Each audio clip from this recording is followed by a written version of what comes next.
세계 경제 혈관을 꽉 잡은 이란의 발언에 전 세계가 얼어붙었습니다. 우리는 멈추지 않을 것이다. 이란에 대항하는 나라들은 무조건적인 공격을 가할 것이다. 이란 정부는 단순한 땅 따먹기를 넘어 전 세계 물류와 에너지 패권을 인질로 잡은 전대미문의 인프라 파괴전을 벌이고 있었죠. 이 정도로 겁없는 이란 수뇌부에서 갑자기 한 가지 이례적인 소문이 떠돌기 시작했습니다. 한국만큼은 절대 건드리면 안 된다. 심지어 미국 글로벌 파이어파워에서 발표한 자료에 의하면 캐나다, 독일, 중동국들을 제치고 대한민국이 5위를 당당히 차지한 것. 아니, 세계 강대국 1위 미국에도 대항하는 이란이 한국에 겁을 내다니요? 이 나라의 무서움은 숫자 뒤에 숨겨져 있고 우린 그것을 직접 몸으로 체감했다. 과연 이란이 두려워한 한국의 진짜 정체는 무엇이었을까요? 중동 전쟁의 패권을 쥐고 있는 한국의 파급 속도, 지금 바로 낱낱이 공개하겠습니다. 이야기를 시작하기 앞서 사연 속의 제작에 힘이 되는 구독과 좋아요 부탁드립니다. 한국을 응원하신다면 대한민국 화이팅! 이라고 아래 댓글로 남겨주세요. 그날 브리핑은 시작부터 무거웠습니다. 맨 끝자리에 앉아있던 젊은 분석가 하나가 조심스럽게 스크린 한쪽에 작은 파일을 열었습니다. 이란 내부 정보망을 통해 수집된 비공식 문서였습니다. 분량은 얼마 되지 않았습니다. 출처도 명확하지 않았습니다. 어떤 경로를 통해 올라왔는지조차 완전히 검증된 상태가 아니었습니다. 그런데도 팀원은 그것을 테이블 위에 올렸습니다.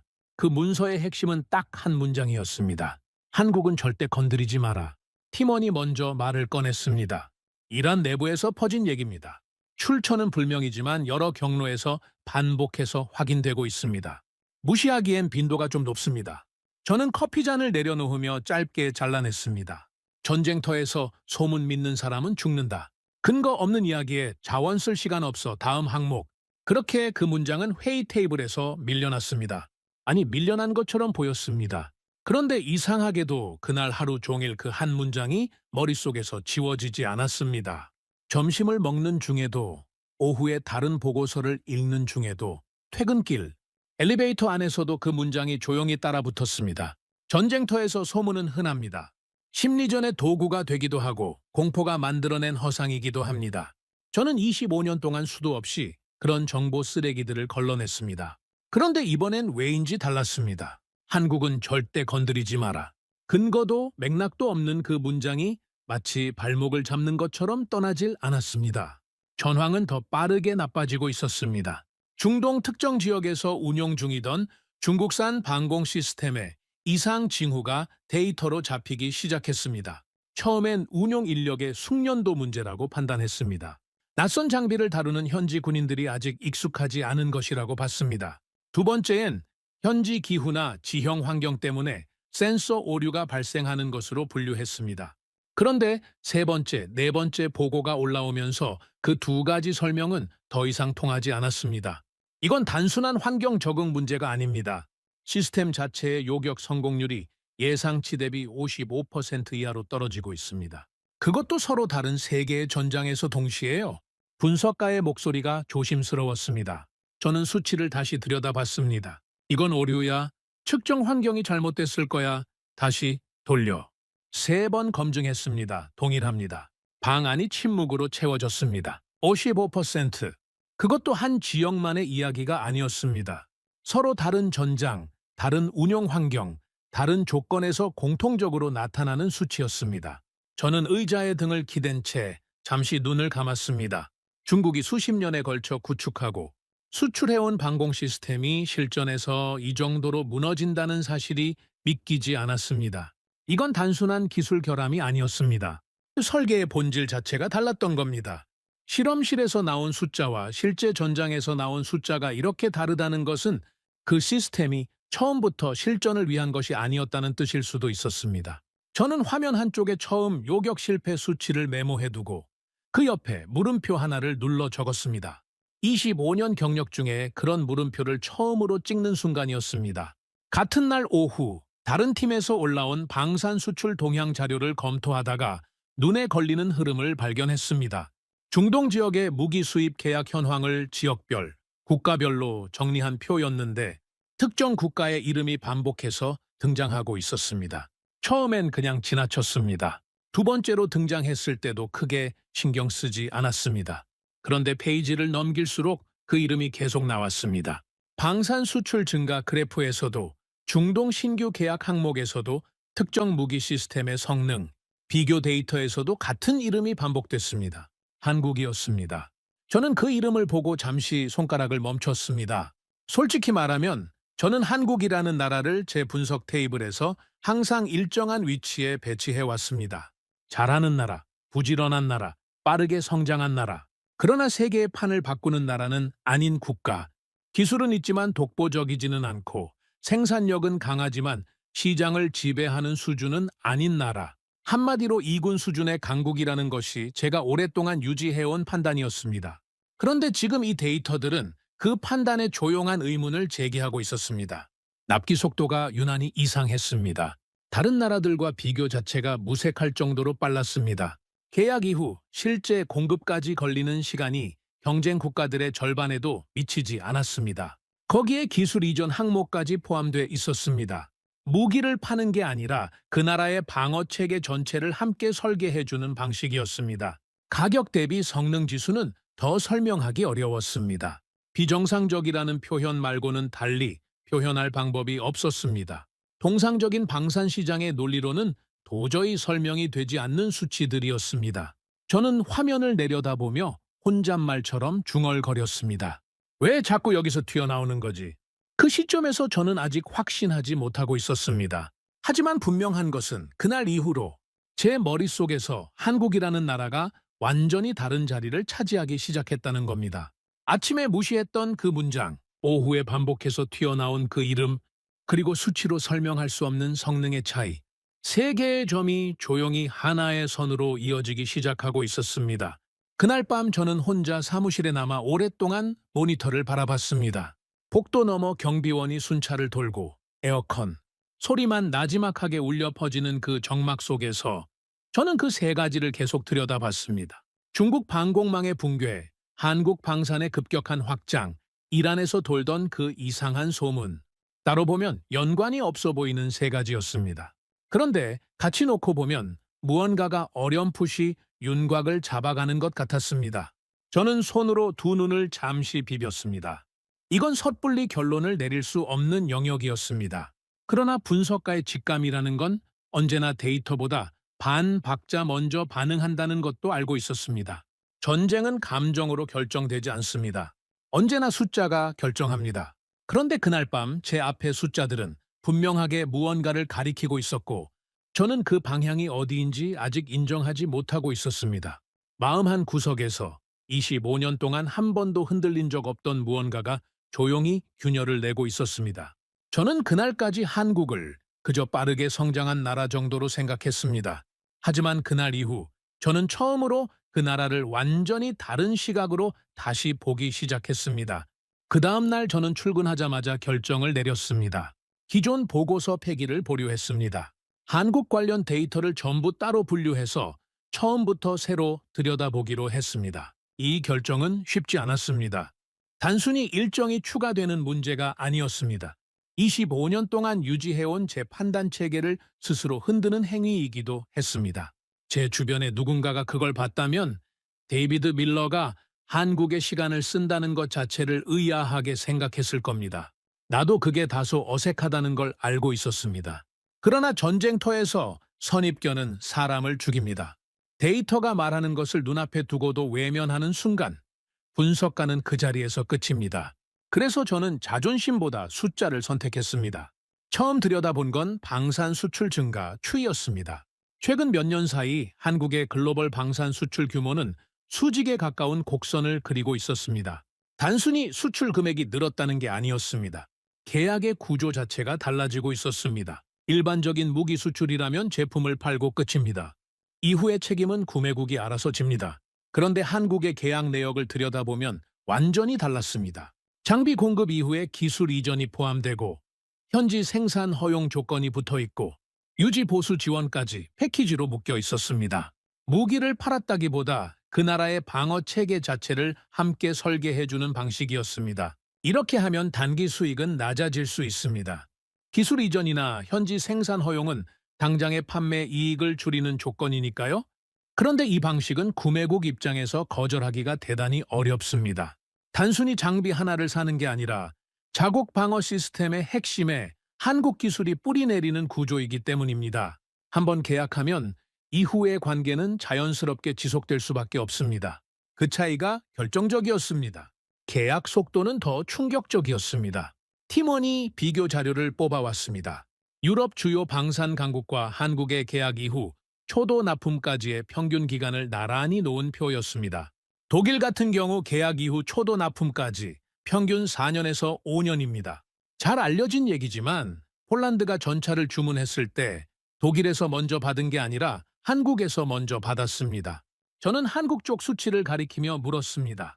한국은 얼마나 걸리는 거야? 경우에 따라 다르지만 주요 계약 기준으로 보면 즉시 공급이 가능한 체계를 이미 갖추고 있습니다.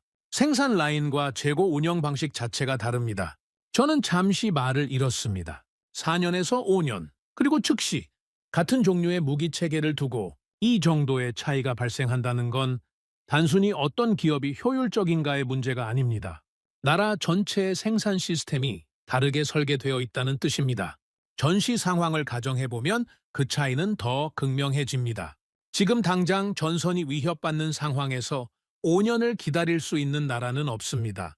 그 상황에서 즉시 공급이 가능한 공급자는 선택지가 아닙니다. 유일한 선택입니다.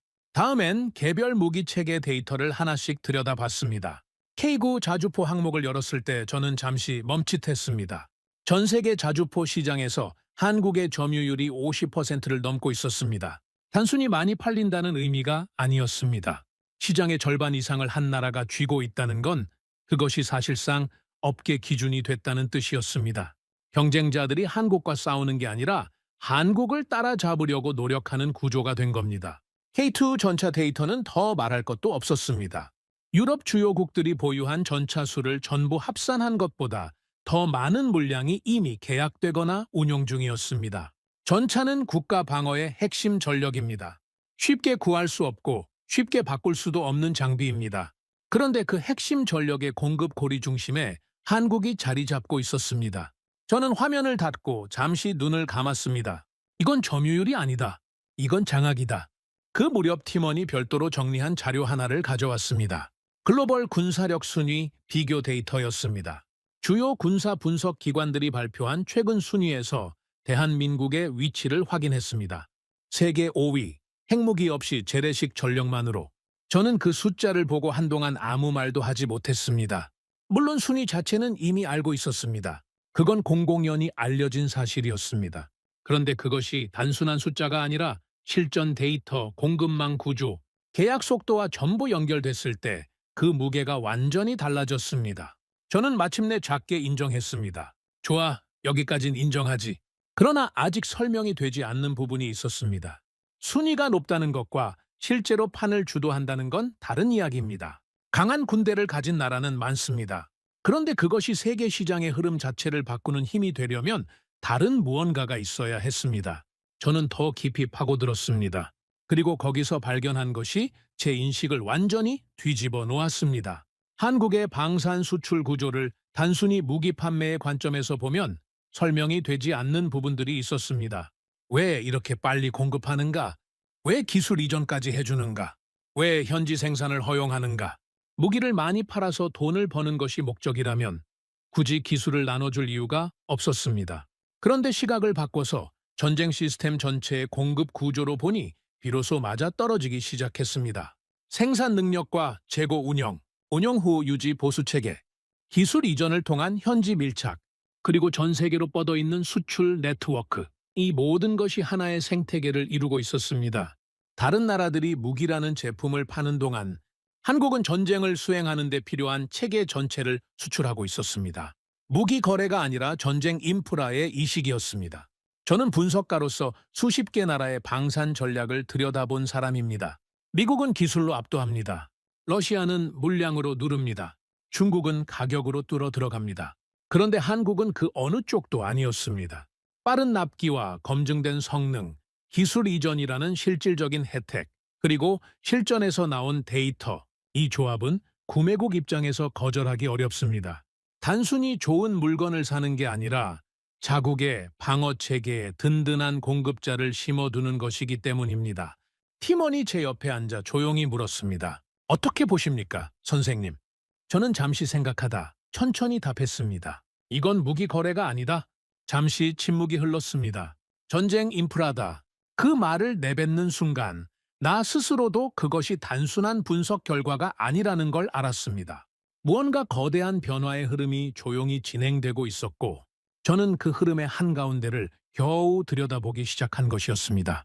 그날 자리에서 일어나면서 몇 년 전 어떤 보고서에서 봤던 문구 하나가 불현듯 떠올랐습니다.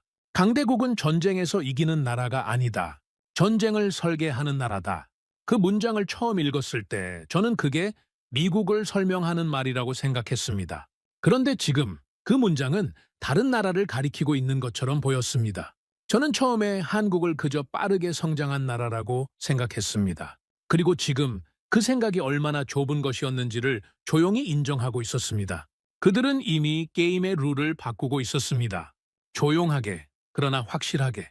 저는 아직 그 변화의 전체 그림을 보지 못하고 있었습니다. 하지만 한 가지는 분명했습니다. 이 나라는 제가 생각했던 것보다 훨씬 다른 방식으로 세상에 서 있었습니다. 그리고 저는 그것을 이제 막 발견하기 시작했습니다. 저는 분석가입니다. 데이터를 읽는 사람이고 숫자를 해석하는 사람입니다. 그런데 분석을 오래 하다 보면 하나의 진리를 배우게 됩니다. 현재의 숫자만으로 설명이 되지 않는 것들이 있습니다. 그럴 때는 반드시 과거로 거슬러 올라가야 합니다. 지금 한국이 보여주는 수치들은 현재의 기술력이나 자본만으로는 설명이 되지 않았습니다. 어떻게 이 나라가 이 속도로, 이 방식으로, 이 규모로 세계 시장에 뿌리를 내릴 수 있었는지를 이해하려면 그 시작점을 찾아야 했습니다. 저는 데이터 추적 방향을 바꿨습니다. 현재가 아닌 과거로, 최신 수치가 아닌 수십 년 전 기록으로 아카이브 데이터를 불러오는 데 시간이 좀 걸렸습니다. 오래된 문서들은 디지털화 작업이 완전히 끝나지 않은 것들도 있었고 일부는 당시 동맹국들과의 정보 공유 기록을 통해 간접적으로 확인해야 했습니다. 그렇게 한참을 뒤지다 화면에 올라온 데이터를 보는 순간 저는 잠시 말을 잃었습니다. 수십 년 전 한국의 군사력 수치였습니다. 장비 보유량, 자체 생산 능력, 기술 수준, 방산 수출 규모, 전부 지금과는 비교가 되지 않을 정도로 낮았습니다. 낮다는 표현조차 부족할 정도였습니다. 어떤 항목들은 아예 없음으로 표기돼 있었습니다. 제가 보고 있는 이 나라가 지금 제가 분석하고 있는 그 한국이 맞는지 2번 확인해야 할 정도였습니다. 저는 혼잣말로 중얼거렸습니다. 이건 말이 안 된다. 이 시작점에서 지금 여기까지 왔다고? 더 깊이 파고들었습니다. 군사, 방산 데이터만이 아니라 경제 구조 전체를 들여다봤습니다. 수십 년 전 한국의 1인당 소득, 산업 기반, 기술 수준, 해외 자산 규모, 전부 충격이었습니다. 지금 세계 10위권의 경제 대국이라는 사실과 그 당시의 수치를 같은 화면에 올려놓고 보면 이게 같은 나라인지 의심이 들 지경이었습니다. 그런데 그 데이터를 들여다보다가 눈에 걸리는 항목이 하나 있었습니다. 수십 년 전 중동으로 나간 한국인 노동자 현황이었습니다. 당시 한국은 기술도 자본도 없었습니다. 그런데 한 가지가 있었습니다. 사람이었습니다. 중동 각지의 건설 현장으로 수만 명이 넘는 노동자들이 나갔습니다. 폭염 속에서, 열악한 환경 속에서, 자기 나라 말도 통하지 않는 낯선 땅에서 그들은 일했습니다. 저는 그 기록을 읽으면서 잠시 멈췄습니다. 그건 단순한 경제 통계가 아니었습니다. 당시 중동에서 활동하던 건설사들의 평가 기록이 일부 남아 있었습니다. 여러 나라의 업체들을 비교한 자료였는데 한국 업체에 대한 평가는 꽤 일관됐습니다. 가격은 쌌습니다. 기술은 일본이나 유럽 선진국들에 비해 부족했습니다. 그런데 한 가지 항목에서만큼은 압도적이었습니다. 속도였습니다. 어떤 기록에는 이런 표현이 남아 있었습니다. 그들은 밤에도 불을 켜놓고 일했습니다. 다른 나라 업체들과는 분위기 자체가 달랐습니다. 다른 평가 자료에도 비슷한 표현이 있었습니다. 마감을 넘기지 않는다. 한번 시작하면 멈추지 않는다. 포기라는 개념이 없는 것 같다는 내용들이었습니다. 저는 그 문장들을 읽으면서 묘한 감각을 느꼈습니다. 어딘가에서 본 것 같은 느낌이었습니다. 그리고 잠시 후 그게 무엇인지 떠올렸습니다. 한국 방산 계약에서 반복해서 등장하던 단어였습니다. 속도, 납기, 즉시 공급. 저는 두 개의 데이터를 나란히 놓고 비교했습니다. 수십 년 전 중동 건설 현장의 평가 기록과 현재 방산 시장에서 나타나는 한국의 특징들이었습니다. 하나는 과거의 기록이고 하나는 현재의 수치였습니다. 그런데 거기서 동일한 패턴이 반복되고 있었습니다. 기술보다 실행, 완벽함보다 속도, 이론보다 현장. 과거엔 그것이 노동력으로 표현됐습니다. 현재엔 그것이 생산 능력과 납기로 표현되고 있었습니다. 형태는 달라졌지만 본질은 같았습니다. 저는 천천히 생각을 정리했습니다. 잠깐, 이건 진화다. 형태만 바뀌었을 뿐 그 밑바닥에 흐르는 무언가는 수십 년 동안 변하지 않았습니다. 그게 무엇인지는 아직 명확하게 정의할 수 없었습니다. 그러나 분명히 있었습니다. 눈에 보이지는 않지만 데이터를 통해 윤곽이 잡히는 무언가가. 며칠 후 추가 자료를 검토하다가 또 하나의 흐름을 발견했습니다. 위기 상황에서의 반응 패턴이었습니다. 한국이 경제적으로 심각한 위기를 겪었을 때 사회 전체가 어떻게 움직였는지에 관한 기록이었습니다. 기업이 문을 닫고 실업자가 쏟아지던 그 시기에 수백만 명의 시민들이 자발적으로 금을 모아 나라에 냈습니다. 개인이 가지고 있던 금반지, 금목걸이, 금잔, 결혼 예물까지 내놓은 사람들도 있었습니다. 저는 그 기록을 처음 읽었을 때 솔직히 이해가 되지 않았습니다. 개인이 자국 경제를 살리기 위해 자신의 재산을 내놓는다는 것이 제가 알고 있는 어떤 나라의 사례와도 맞지 않았습니다. 미국에서는 상상하기 어려운 일이었습니다. 유럽에서도 마찬가지였습니다. 그런데 한국에서는 그것이 현실로 일어났습니다. 저는 그 숫자를 들여다봤습니다. 참여 인원, 수집된 금의 총량, 진행 기간. 이건 국가가 강제한 것이 아니었습니다. 자발적인 움직임이었습니다. 그 자료를 보면서 제 머릿속에서 무언가가 맞아 들어가기 시작했습니다. 수십 년 전 중동 건설 현장, 폭염 속에서 밤에도 불을 켜놓고 일하던 노동자들, 국가적 위기 앞에서 금을 들고 나온 수백만 명, 그리고 지금 세계 방산 시장에서 납기 속도와 시스템 공급으로 판을 흔들고 있는 구조. 이것들은 서로 다른 시대, 서로 다른 분야의 이야기들이었습니다. 그런데 전부 같은 방향을 가리키고 있었습니다. 이 나라는 개인이 움직이는 나라가 아니었습니다. 국가와 기업과 사람이 위기 앞에서 하나의 방향으로 수렴하는 구조를 가진 나라였습니다. 저는 조용히 중얼거렸습니다. 이건 조직이 아니다. 하나의 유기적 구조다. 그 깨달음은 단순한 분석적 발견이 아니었습니다. 저는 그때까지 국가의 힘을 군사력, 경제 규모, 기술 수준으로 측정해왔습니다. 그런데 그것으로 설명되지 않는 무언가가 있었습니다. 위기를 만났을 때 무너지지 않는 힘, 아무것도 없는 상태에서 시작해 포기하지 않는 힘, 숫자로 잡히지 않지만 숫자의 결과로 반드시 나타나는 힘. 한국은 원래 강한 나라가 아니었습니다. 그 어떤 자원도 기술도 자본도 없었습니다. 그런데 그들은 해냈습니다. 처음부터 강했기 때문이 아니라 강해질 때까지 멈추지 않았기 때문이었습니다.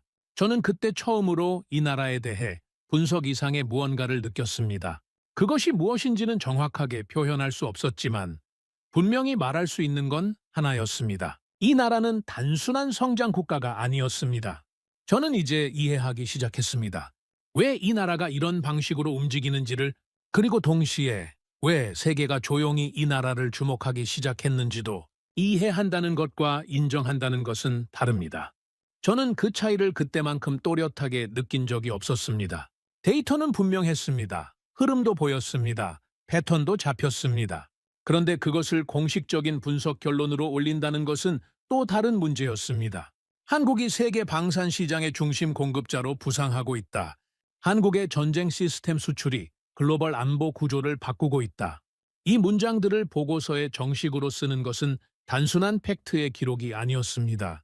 25년 동안 제가 유지해온 세계 질서에 대한 판단을 스스로 부정하는 행위이기도 했습니다. 그래서 저는 반박을 시도했습니다. 제가 처음 꺼낸 논리는 이것이었습니다. 기술 수준의 정점은 여전히 유럽에 있다. 독일의 엔지니어링, 프랑스의 항공기술, 미국의 첨단 전자전 시스템. 이 분야들은 한국이 쉽게 따라올 수 있는 영역이 아닙니다. 그리고 브랜드 파워는 미국이 압도합니다. 전 세계가 미국산 무기 체계를 기준점으로 삼고 있고 나토 표준이 곧 미국 표준인 상황에서 한국의 성장은 틈새 시장 공략에 불과할 수 있습니다. 저는 이 논리를 팀원 앞에서 꺼냈습니다. 한국이 납기 빠른 건 맞아. 가성비 좋은 것도 맞아. 그런데 결국 최첨단 전쟁은 여기서 결정되는 게 아니야.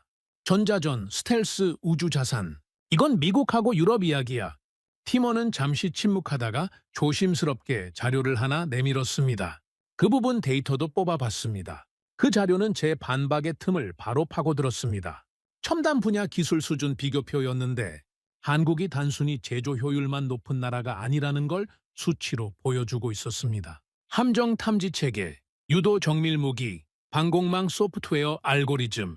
이 분야들에서 한국의 수치는 이미 유럽 상위권과 어깨를 나란히 하고 있었고 일부 항목에서는 더 높았습니다. 저는 그 표를 보면서 속으로 인정하기 싫었습니다. 그래서 다른 논리를 꺼냈습니다. 실전 경험이 부족하잖아. 장비가 뛰어나도 실전에서 검증되지 않은 건 달라. 팀원이 조용히 또 다른 자료를 꺼냈습니다. 최근 중동 전장에서 운용된 한국산 무기 체계의 성능 기록이었습니다. 저는 더 이상 말을 잇지 못했습니다. 그 무렵 국방부에서 큰 내부 회의가 열렸습니다. 중동 전선 대응 전략을 재수립하는 자리였고 고위 인사 여럿이 참석한 비공개 브리핑이었습니다. 발표가 이어지다가 한 인사가 자료를 넘기며 말했습니다. 현재 상황에서 공급망 안정화를 위한 협력 파트너로 한국을 고려해야 합니다. 납기 능력과 생산 체계 모두 현재 우리가 필요로 하는 조건을 충족합니다. 저는 그 말을 듣는 순간 즉각 반응했습니다. 우리가 한국에 의존한다고요? 그건 전략이 아닙니다. 그건 패배입니다. 방 안이 조용해졌습니다. 그 인사가 저를 바라보며 천천히 되물었습니다. 그럼 대안이 뭡니까, 밀러 씨? 저는 입을 열었다가 닫았습니다. 대안. 그 순간 저는 구체적인 대안을 내놓을 수 없다는 것을 알았습니다. 생산 속도를 맞출 수 있는 다른 공급자가 없었습니다. 기술 이전까지 해주겠다는 나라가 없었습니다. 실전 데이터로 검증된 체계를 즉시 공급할 수 있는 국가가 없었습니다. 그 사실을 알면서도 저는 한마디를 더 했습니다. 지금 당장은 없습니다. 하지만 우리가 만들어야 합니다. 그 인사의 표정이 미세하게 굳었습니다. 만드는데 얼마나 걸리겠습니까? 저는 대답하지 못했습니다. 회의가 끝난 뒤 저는 한참 동안 복도를 걸었습니다. 대답하지 못한 그 질문이 발걸음을 무겁게 만들었습니다. 25년 동안 저는 언제나 답을 가지고 있었습니다. 완전한 답이 아니더라도 방향만큼은 분명하게 제시할 수 있었습니다. 그런데 오늘은 달랐습니다. 제가 반박을 시도할수록 데이터는 반대 방향을 가리켰습니다. 제가 논리를 꺼낼수록 팀원이 그것을 뒤집는 수치를 올렸습니다. 제가 대안을 제시하려 할수록 그 대안이 존재하지 않는다는 사실이 더 또렷해졌습니다. 저는 사무실로 돌아와 책상 앞에 앉아 오랫동안 움직이지 않았습니다. 그날 저녁 중동 현장에서 업데이트된 데이터가 올라왔습니다. 최근 수개월 동안의 교전 결과를 지역별로 정리한 자료였습니다. 저는 그것을 열었다가 잠시 멈췄습니다. 숫자들 사이에서 하나의 패턴이 너무도 선명하게 보였기 때문입니다. 한국산 무기 체계가 운용된 지역과 그렇지 않은 지역의 생존율 차이였습니다. 단순히 요격 성공률의 차이가 아니었습니다. 전선에 투입된 인원의 생존 확률 자체가 달랐습니다. 팀원이 작은 목소리로 말했습니다. 이건 단순한 성능 차이가 아닙니다. 장비가 달라지면 생존 확률이 달라집니다. 저는 그 수치를 보면서 뭔가가 목구멍에 걸리는 느낌이 들었습니다. 그날 밤 브리핑 자료 더미를 검토하다가 또 한 번 그 이름을 마주쳤습니다. 이란 내부 보고서 업데이트 파일이었습니다. 그리고 거기에 다시 그 문장이 있었습니다. 한국은 절대 건드리지 마라. 처음 그 문장을 봤을 때 저는 비웃었습니다. 두 번째엔 의아하게 생각했습니다. 그런데 세 번째 그 문장을 봤을 때는 달랐습니다. 지금 제가 들여다본 모든 데이터들이 그 문장과 같은 방향을 가리키고 있었습니다. 중국 방공망의 붕괴, 한국 장비를 운용한 지역의 생존율 상승, 중동 구매 계약에서 반복해서 등장하는 한국의 이름. 그 문장이 단순한 소문이 아닐 수도 있다는 생각이 처음으로 들었습니다. 저는 그 생각을 인정하기 싫었습니다. 그러나 분석가의 직업적 본능은 이미 다른 판단을 내리고 있었습니다. 저는 끝까지 버티려고 했습니다. 이건 일시적인 현상이라고 믿고 싶었습니다. 납기가 빠른 것도 일시적일 수 있습니다. 점유율이 높아진 것도 특정 시기의 공백을 파고든 것일 수 있습니다. 생존율 차이도 다른 변수들이 있을 수 있습니다. 저는 그 모든 반박 논리를 머릿속에 나열했습니다. 그런데 그 논리들이 점점 얇아지고 있었습니다. 숫자 앞에서, 반복되는 패턴 앞에서, 그리고 제가 대답하지 못했던 그 질문 앞에서. 그럼 대안이 뭡니까? 저는 그날 밤 늦게까지 앉아 있었습니다. 그리고 마침내 이 분석 결과를 더 이상 부정하기는 어렵다는 사실을 조용히 마주했습니다. 분석가로서 가장 경계해야 할 함정이 있습니다. 패턴을 발견하고 싶은 욕구 때문에 없는 패턴을 만들어내는 것입니다. 점 3개가 일직선으로 놓여 있다고 해서 반드시 그것이 구조적인 흐름을 의미하지는 않습니다. 우연의 일치일 수도 있고 제한된 표본이 만들어낸 착시일 수도 있습니다. 저는 그 점을 언제나 경계해왔습니다. 그래서 결론에 도달했을 때도 저는 최종 판단을 유보했습니다. 데이터가 한 방향을 가리키고 있다는 것은 알았습니다. 그러나 그것을 확신으로 굳히려면 반복 검증이 필요했습니다. 그리고 그 검증은 제가 원하든 원하지 않든 스스로 찾아왔습니다. 첫 번째 사례는 어떤 특정 지역의 교전 데이터에서 나왔습니다. 저는 중동 전선 데이터를 구역별로 나눠 분류하던 중 눈에 걸리는 수치를 발견했습니다. 거의 동일한 교전 조건에서 거의 동일한 규모의 공격이 있었는데 결과가 완전히 달랐습니다. 한쪽은 요격에 성공했습니다. 다른 쪽은 실패했습니다. 처음엔 지형 차이나 공격 방향, 기상 조건 같은 변수들을 확인했습니다. 그런데 그 모든 조건을 보정하고 나서도 차이는 사라지지 않았습니다. 팀원이 조심스럽게 말했습니다. 두 구역의 차이가 하나 있습니다. 운용 장비입니다. 저는 천천히 되물었습니다. 어느 쪽이 한국 장비야? 요격에 성공한 쪽입니다. 저는 잠시 말이 없었습니다. 같은 상황인데 결과만 다르다고? 네, 수치상으로는 그렇습니다. 저는 화면을 닫고 잠시 생각했습니다. 이건 한 번의 데이터입니다. 한 번의 결과로 결론을 내리는 건 제가 가장 경계하는 방식입니다. 다른 구역 데이터 전부 뽑아봐. 비교 가능한 케이스 전부. 며칠 뒤 팀원이 정리한 자료를 가져왔습니다. 비교 가능한 조건을 갖춘 교전 사례들을 추려낸 목록이었습니다. 저는 그것을 하나씩 검토하기 시작했습니다. 두 번째 사례는 전혀 다른 지역이었습니다. 지형도 달랐고 교전 시간도 달랐고 공격 방식도 달랐습니다. 그런데 결과의 방향은 같았습니다. 한국산 장비가 운용된 쪽이 피해가 적었습니다. 저는 내심 또 다른 변수를 찾으려 했습니다. 운용 인력의 숙련도 차이일 수도 있었습니다. 장비 도입 시기가 다르면 정비 상태도 다를 수 있었습니다. 그런데 그 변수들을 하나씩 제거해 나갈수록 남는 차이는 결국 장비 자체였습니다. 저는 자료를 내려놓고 창밖을 바라봤습니다. 이건 우연일 수 있다. 그 말이 입속에서 맴돌았지만 확신이 실리지 않았습니다. 세 번째 사례를 확인하는 순간 저는 더 이상 그 말을 되뇌일 수 없었습니다. 세 번째는 앞선 두 사례와 완전히 다른 전장이었습니다. 지역도, 시간대도, 교전 규모도, 투입된 공격 자산의 종류도 달랐습니다. 그런데 결과는 동일했습니다. 한국산 체계가 운용된 구역의 요격 성공률이 높았고 인명 피해가 적었습니다. 세 번 세 개의 다른 조건, 세 개의 다른 전장. 그런데 전부 같은 결론이었습니다. 분석가의 기준에서 세 번의 반복은 우연이 아닙니다. 저는 조용히 말했습니다. 세 번이면 충분하다. 팀원이 고개를 들었습니다. 이건 우연이 아니야. 방 안이 잠시 조용해졌습니다. 그 침묵은 단순히 말이 없는 것이 아니었습니다. 무언가가 돌이킬 수 없는 방향으로 굳어지는 순간의 침묵이었습니다. 그런데 거기서 끝이 아니었습니다. 같은 시기에 중동 현지 정보원으로부터 별도의 보고가 들어왔습니다. 저는 평소 현지 정보원의 보고를 데이터만큼 신뢰하지는 않았습니다. 현장 감각이 통계보다 앞설 때도 있지만 감정이 섞이면 왜곡이 생기기 때문입니다. 그런데 이번 보고는 달랐습니다. 그 정보원은 감정적인 표현을 거의 쓰지 않는 사람이었습니다. 수치보다 분위기를 전달하는 데 특화된 사람이었는데 이번 보고는 평소보다 훨씬 구체적이었습니다. 분위기가 완전히 바뀌었습니다. 정보원의 목소리가 차분했습니다. 이제는 가격을 먼저 묻지 않습니다. 한국 장비가 있냐고 먼저 묻습니다. 저는 그 말의 의미를 가만히 씹었습니다. 무기를 사는 나라들이 가격보다 브랜드를 먼저 묻기 시작했다는 것. 그것도 미국이나 유럽 브랜드가 아니라 한국 브랜드를. 이건 단순한 선호도 변화가 아니었습니다. 다른 선택지는요? 배제되고 있습니다. 한국 장비 아니면 안 산다는 분위기입니다. 저는 잠시 말을 잃었습니다. 이유가 뭔지 물어봤습니까? 정보원이 짧게 답했습니다. 살아남았기 때문이라고 합니다. 그 말이 저를 한동안 멈춰 세웠습니다. 살아남았기 때문이다. 이건 분석 결과가 아니었습니다. 현장에서 몸으로 겪은 사람들의 결론이었습니다. 이론이 아닌 생존에서 나온 판단. 저는 그 시점에서 다시 처음에 그 문장을 떠올렸습니다. 한국은 절대 건드리지 마라.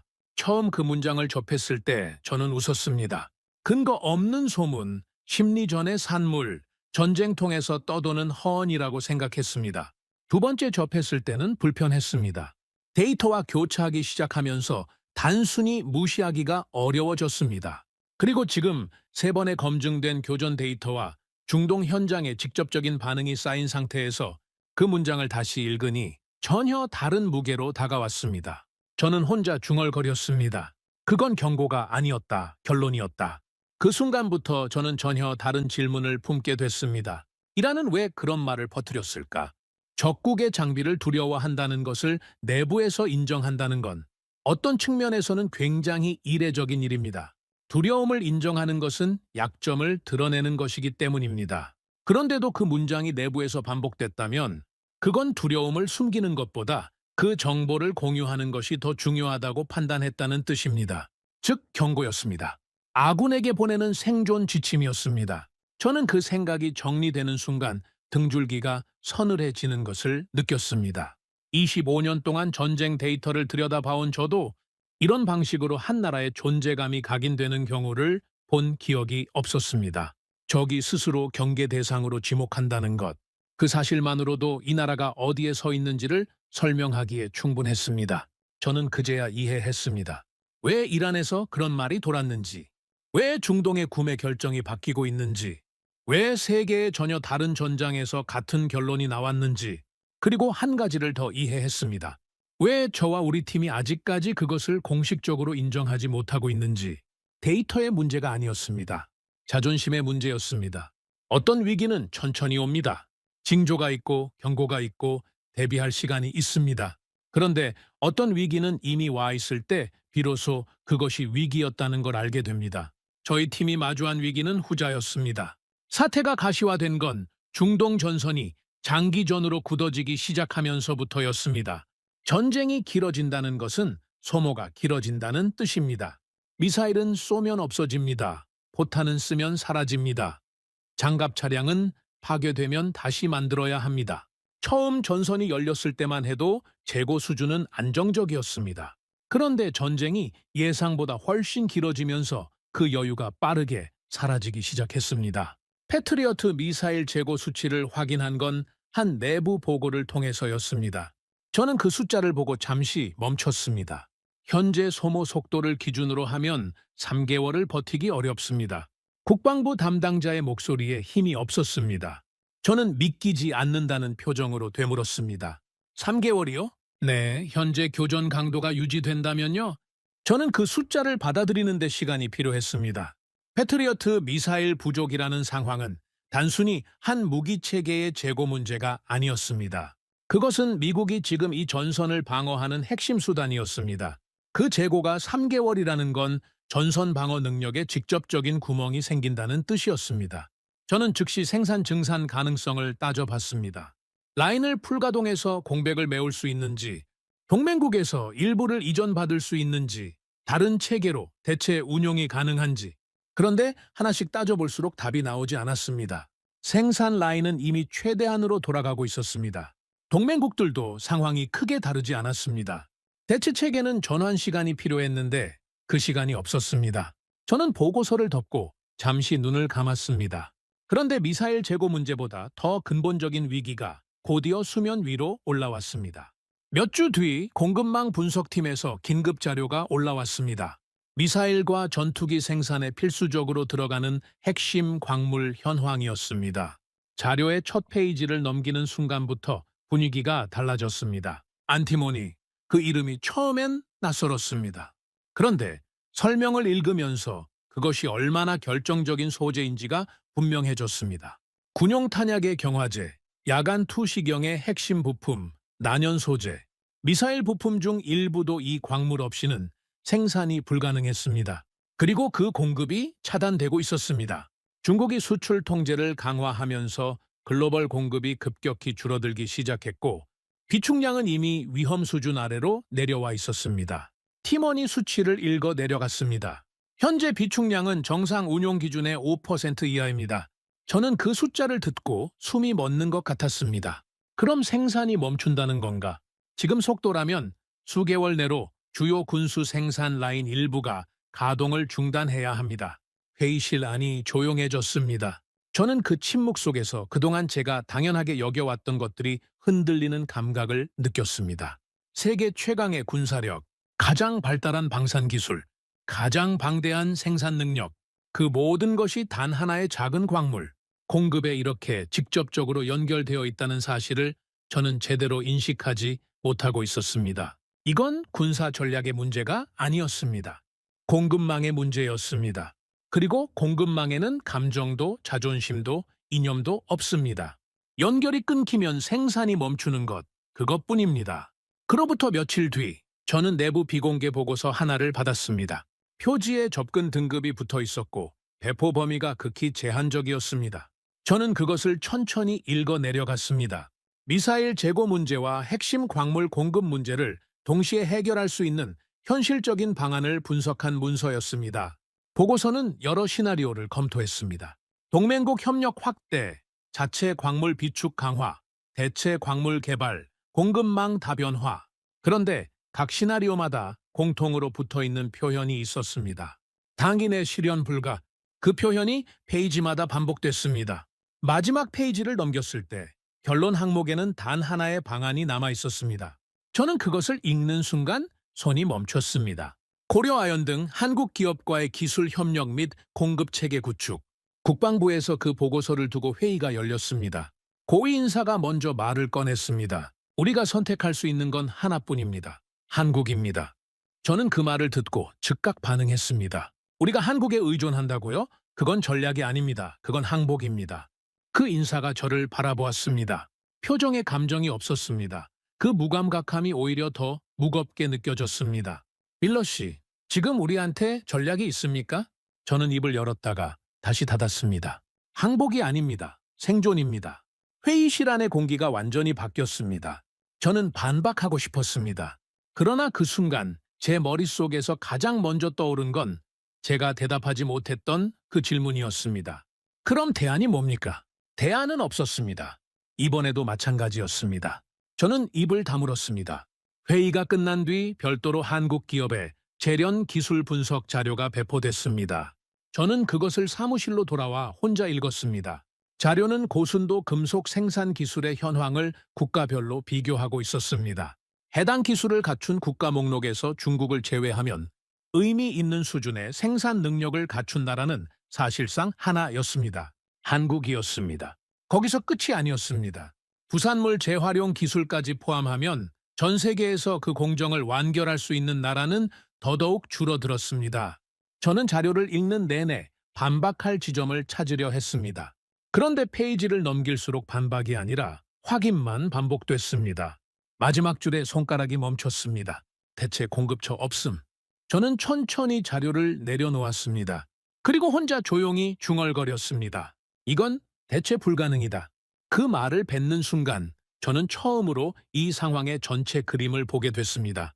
미사일 재고 문제, 핵심 광물 공급 차단, 방산 생산 라인 위기, 이 세 가지는 따로따로 발생한 문제가 아니었습니다. 전부 하나의 구조적 취약점을 가리키고 있었습니다. 우리는 공급망을 너무 단순하게 봐왔습니다. 생산력이 있고 기술이 있고 자본이 있으면 언제든 필요한 것을 만들 수 있다고 믿었습니다. 그런데 그 생산의 가장 밑바닥, 모든 것이 시작되는 그 지점에서 우리가 통제하지 못하는 고리가 있었습니다. 그리고 그 고리를 쥔 나라가 제가 지금까지 이군이라고 생각했던 나라였습니다. 저는 그 순간 깨달았습니다. 이건 단순한 위기가 아니었습니다.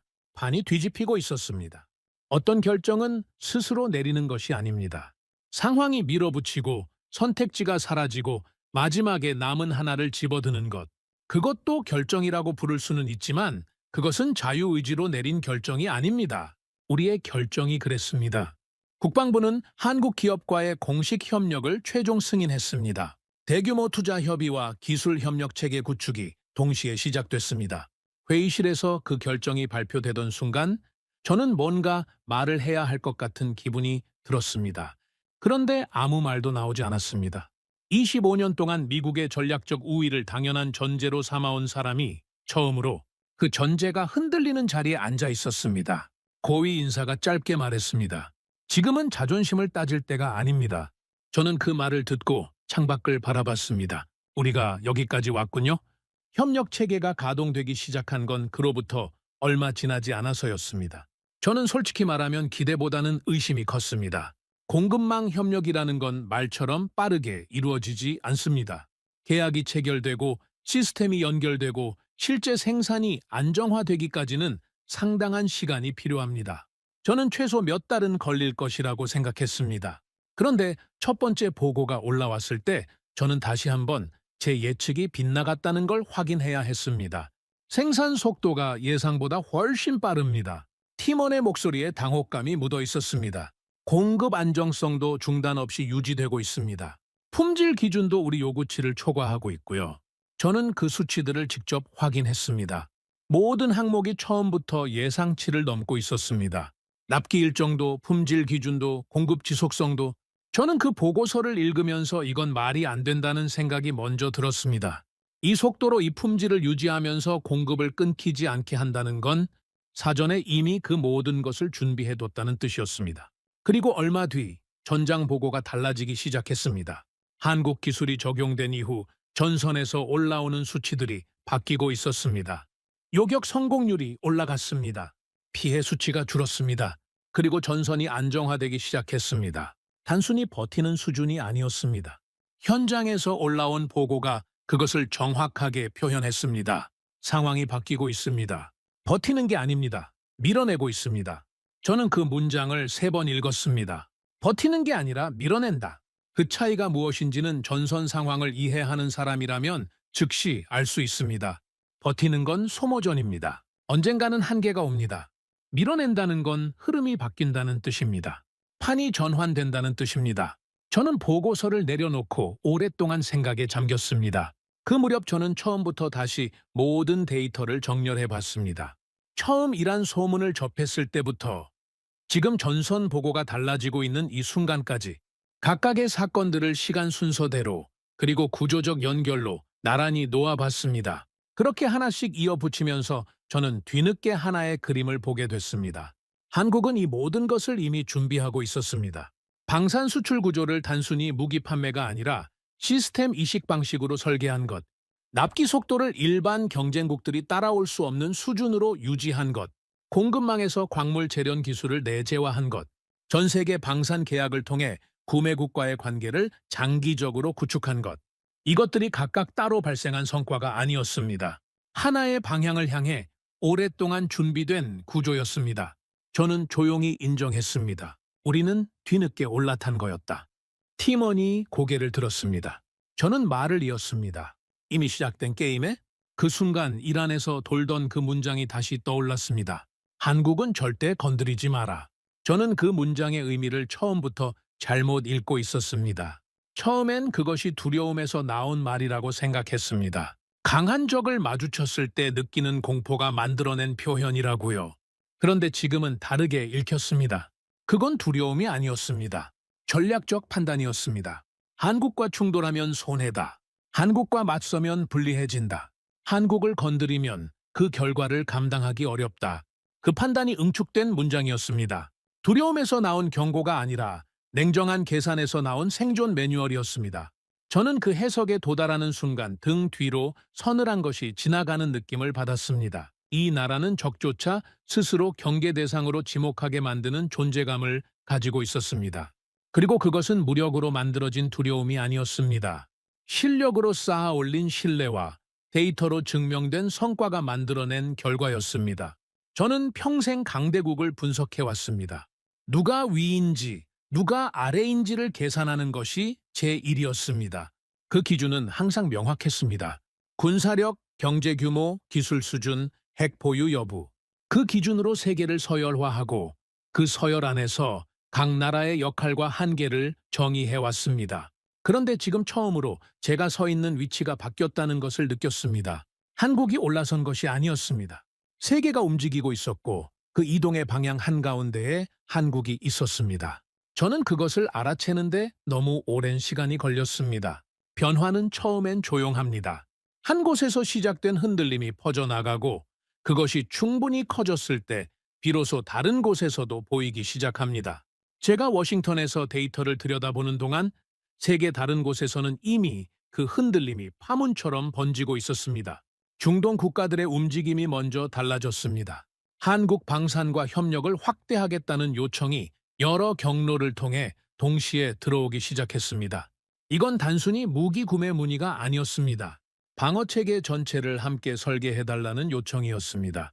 기술 이전을 포함한 장기 협력 구조를 만들고 싶다는 의사였습니다. 그들이 한국을 선택한 이유는 이미 알고 있었습니다. 살아남았기 때문이었습니다. 데이터로, 실전으로, 몸으로 확인한 결과였습니다. 유럽에서도 변화가 감지됐습니다. 일부 국가들이 기존에 유지해오던 방산 협력 구조를 재검토하기 시작했다는 보고가 올라왔습니다. 유럽의 자존심이라 불리던 방산 강국들이 한국의 납기 능력과 기술 수준을 진지하게 벤치마킹하기 시작했다는 내용도 있었습니다. 팀원이 자료를 요약하며 말했습니다. 이제 시장이 바뀌었습니다. 기준이 달라지고 있습니다. 저는 그 말 뒤에 이어지는 말을 예상했습니다. 그리고 팀원은 정확히 제가 예상한 대로 말했습니다. 기준이 한국입니다. 저는 그 말을 듣고 한참 동안 아무 말도 하지 않았습니다.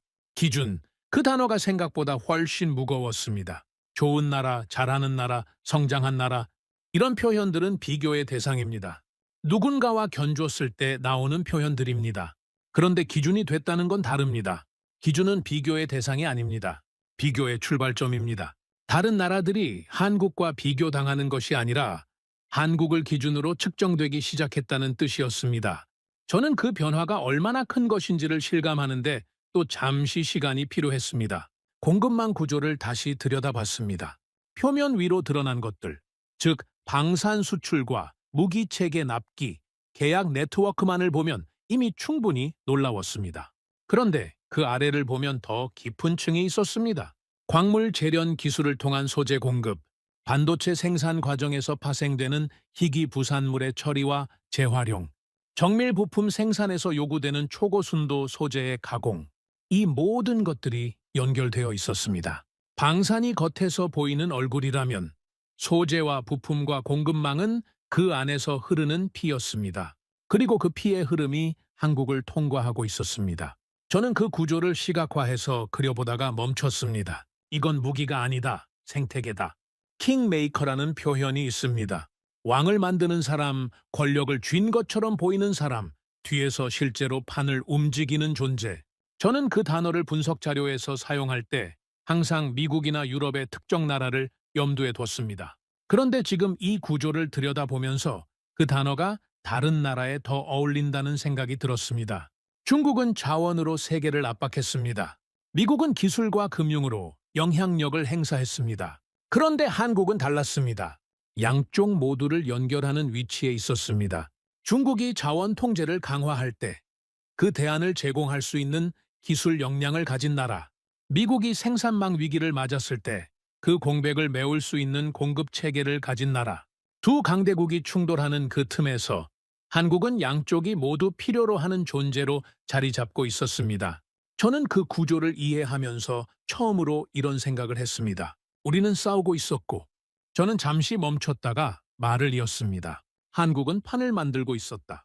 그 깨달음은 저를 다시 과거로 이끌었습니다.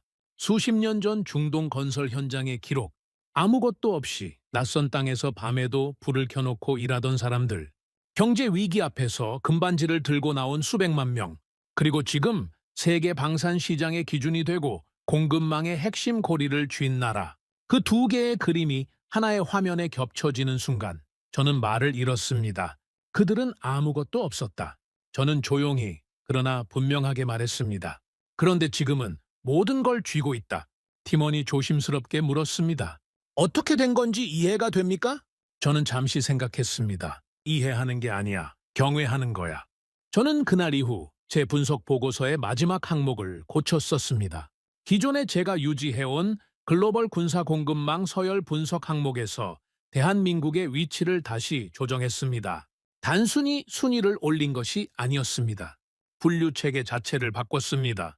기존의 서열 체계에는 강대국이 있고 그 아래 중경국이 있었습니다. 저는 거기에 새로운 항목을 추가했습니다. 시스템 제공자, 전쟁의 결과를 바꾸는 무기를 만드는 나라, 공급망의 핵심 고리를 보유한 나라, 위기 앞에서 더 강해지는 구조를 가진 나라. 그 항목에 해당하는 나라는 제 보고서 기준으로 현재 전 세계에 단 하나였습니다. 대한민국이었습니다. 저는 평생 세계 질서를 분석해 왔습니다. 누가 위에 있고 누가 아래에 있는지, 어느 나라가 판을 쥐고 어느 나라가 따라가는지를 계산하는 것이 제 25년이었습니다. 그 기준은 언제나 명확하다고 생각했습니다. 그런데 지금은 압니다. 그 기준 자체가 바뀌었다는 걸. 강대국이라는 개념은 더 이상 군사력의 크기나 영토의 넓이로 정의되지 않습니다. 위기가 왔을 때 흔들리지 않는 구조를 가졌는지, 세계가 필요로 할 때 그 자리에 있을 수 있는지, 아무것도 없는 곳에서 시작해 멈추지 않고 여기까지 왔는지, 그 기준으로 세계를 다시 봤을 때 중심에 서 있는 나라는 하나였습니다. 저는 틀렸습니다. 우리는 틀렸습니다. 그리고 그 사실을 인정하는 것이 제가 25년 경력에서 내린 가장 정직한 결론이었습니다. 저는 평생 강대국을 분석해온 사람입니다. 누가 더 강한지, 누가 세계를 주도하는지를 냉정하게 계산해왔습니다. 하지만 이번에는 달랐습니다. 한국은 단순히 강한 나라가 아니었습니다. 그들은 위기를 기회로 바꾸고 없던 길을 만들어내며 결국 세계의 흐름 자체를 바꾸고 있었습니다. 처음부터 가진 것이 많아서가 아니었습니다. 포기하지 않았기 때문이었습니다. 멈추지 않았기 때문이었습니다. 그리고 세상이 필요로 하는 곳에 언제나 먼저 준비되어 있었기 때문이었습니다. 이제 확신합니다. 우리가 알고 있던 강대국이라는 개념은 끝났습니다. 그리고 그 새로운 기준의 중심에는 대한민국이 있었습니다. 여러분은 이 이야기를 들으시면서 어떤 감정이 드셨나요? 대한민국은 전쟁의 폐허 위에서 단 한 세대 만에 세계가 주목하는 방산 강국으로 성장한 인류 역사상 유례를 찾기 어려운 나라입니다. 구독과 좋아요로 응원해 주시면 더욱 재미있는 이야기로 찾아뵙겠습니다. 해외 감동 사연을 소개해 드리는 스페셜 코리아였습니다. 감사합니다.